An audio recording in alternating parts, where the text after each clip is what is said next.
Gemini, hi, welcome to Mr. Queen PH. Titingnan natin kung ano yung energies na parating sa inyo ngayong new moon in Taurus. So, it's about new beginnings, setting new intentions, pagsaset ng mga stable plans ninyo, no?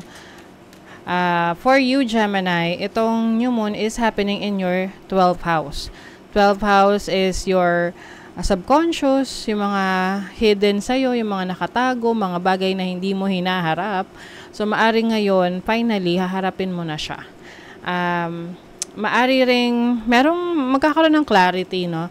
Kaliwanagan sa mga bagay na gusto mong isakatuparan. Like, yung mga dreams mo, mga pangarap mo, yung mga goals mo, na maari kasi yung iba sa inyo, hindi nyo pinagtutuunan ng pansin. Yung parang nasa isip nyo lang, pero you are not really taking action. Tipong wala ka naman talagang ginagawang steps para mangyari yun.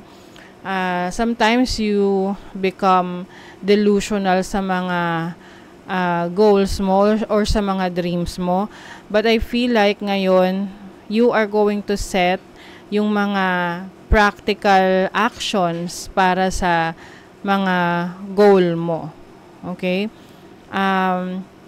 This can also mean na meron kang, yung iba maaring meron kayong bagong itatry na source of income na may kinalaman sa spirituality, may kinalaman sa anything esoteric, anything mystical, mysterious.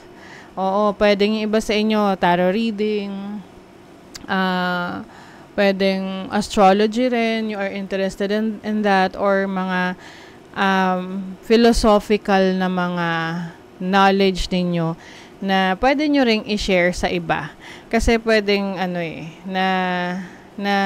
napipigilan lang kayo na gawin yan kasi iniisip nyo yung judgment ng ibang tao na baka sabihin, ano ba tong pinagagagawa ni Gemini? Bakit ganon? But actually, no, especially mga Gemini risings, you are here to learn, to be curious, to question things, to expand your knowledge. Okay? So, meron tong challenging aspects sa yung third house, which is your communication, your networking. So, maaring you are finally taking action pagdating sa pagne-network, pagdating sa pagpapakilala ng sarili mo sa iba. Maari ring may pag-aaral kang gagawin kasi 3rd house and 9th house is about learning, researching, and deeper learning to para sa iba sa inyo. Maaring magkaroon din kayo ng major spiritual awakening na yung inyong mga pananaw sa buhay ay nagbabago. Kaya parang isip nyo, ano nangyayari sa akin? Bakit ganito? Dati ito yung pinaniniwalaan ko, ngayon nag-iba na. Ganon. So, part yan ng inyong evolution. Kasi as we grow older, we evolve, we change, nagbabago tayo, nagkakaroon tayo ng rebirth, renewal. Oo. So, challenging aspect rin sa Pluto, which is in Aquarius in your 9th house. Pluto is the planet of transformation and change. Pwede ring yung iba sa inyo, may mga plans kayo of working abroad or going to a new place para ma-discover nyo yung lugar na yon. Kasi yung iba sa inyo may pagka-digital nomad, no? Yung tipong kahit saan kayo pwedeng magtrabaho or pumunta, magbakasyon, kasi yung trabaho nyo, dala-dala nyo kung saan kayo pumunta. Let's say, you are a virtual assistant or meron kang online job or meron kang online business. So, let's see. Ano tong energy ng 12th house for you? Para sa mga Gemini. Oh, 9 of Pentacles. This is stability in your finances. I think meron ka ng inaayos na financial situation mo or maaayos mo na to kasi mas mas clear na yung goal mo, yung mga gusto mong ma-achieve para sa sarili mo. O, diba? You have the Hermit. So, this is about reassessing your situation. Maaring mas nagiging aware ka sa mga bagay na dapat mong gawin at mga bagay na hindi mo dapat gawin para mas mapaunlad mo yung sarili mo. Parang self-reflection, kumbaga. What is the third house energy? King of Swords. And then the Nine of Wands. May nasa-sense ako ritong graduation. It's either ikaw yung gagraduate or yung mahal mo sa buhay yung gagraduate na sobrang proud na proud ka. Kasi pinaghirapan mo talaga. Oo. So, syempre, yung graduation, yan yung start rin ng bagong kabanata sa buhay natin, 'di ba?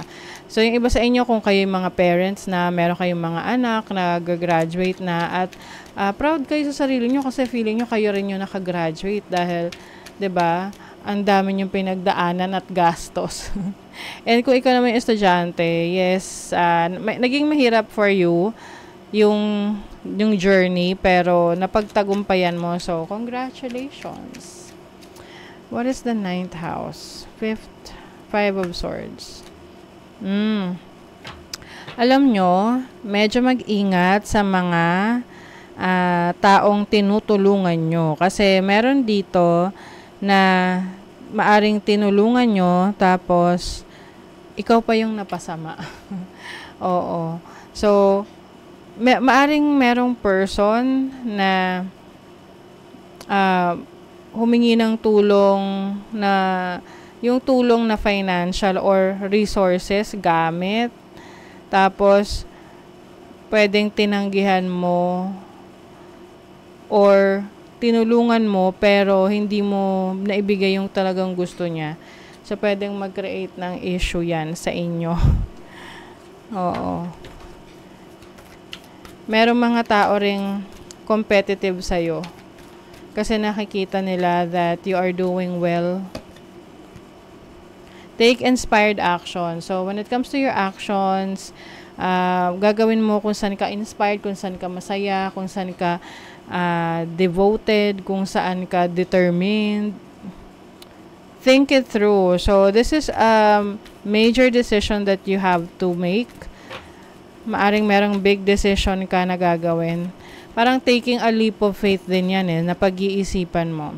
Work through your feelings. Ayan. So, yung iba kasi, iniiwasan yung kanilang nararamdaman. Lalo na kung alam nila na ito ay hindi makakabuti sa kanila personally. Iniiwasan. They don't deal with it. Parang, alam mo na, tinatago. Parang dumi na tinago mo sa ilalim ng carpet, yung mga alikabok, kalat. Pero eventually, lalabas at lalabas yon. So, this is the time for you to reflect on what you really want to improve sa sarili mo. Na, yung emotions mo na nakasama doon sa mga gusto mong ma-achieve. And, release that. Release kung ano man yung kailangan mong i-let go at trabahuhin mo kung ano yung dapat mong asikasuhin. Okay? So, that is your reading, Gemini. Thank you so much. See you again.